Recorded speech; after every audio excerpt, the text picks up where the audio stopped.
Hey, how you doing? This is Pastor Greg Hins from The Place Church, and this day we're in Luke chapter 8. And in Luke chapter 8, I want to draw your attention to, starting in verse 26, a story about a man. Now, the Bible tells us that Jesus, he gets out of a boat and he runs into a man, and the man is demon possessed. You can imagine what this must have been like. In fact, it describes his life in verse 27. When Jesus had stepped out on the land, there met him a man from the city who had demons. For a long time he had worn no clothes, and he had not lived in a house, but among the tombs. So imagine what this scene is. This demon-possessed man, buck naked, who lives in the tombs, comes up to Jesus.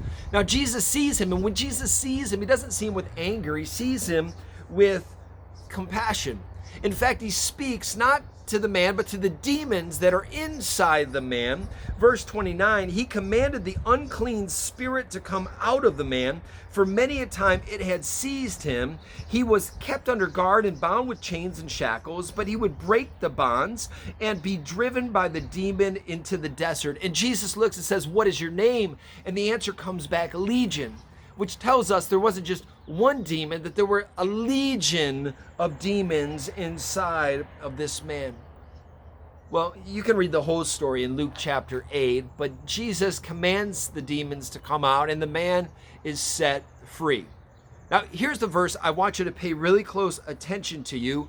What Jesus tells this man to do. You see, the man wants to stay with Jesus, wants to go with Jesus wherever he's going. But verse 39, we read Jesus's words to this ex-demon-possessed man, this man who has been set free from this legion of demons. Here's what Jesus said. He said, "Return to your home and declare how much God has done for you."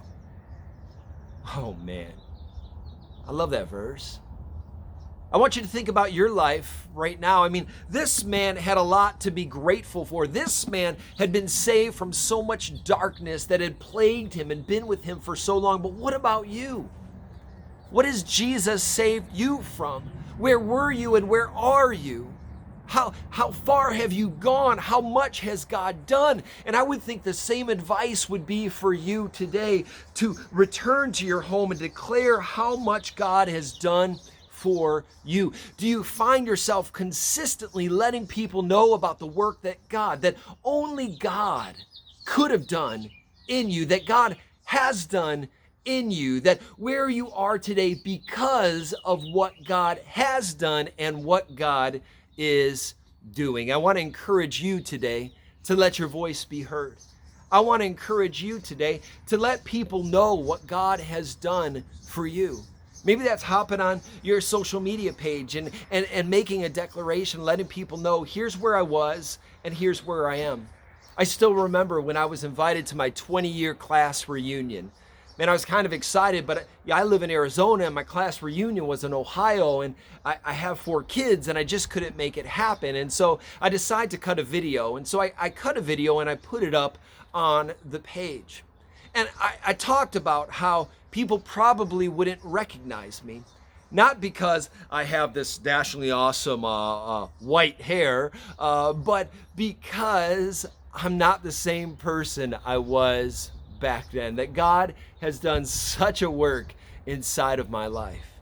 And I just talked to them about Jesus and about how Jesus found a wretch like me and has breathed life into my life and radically changed me from the inside out. I want to encourage you today. Will you allow others to know about the goodness of God?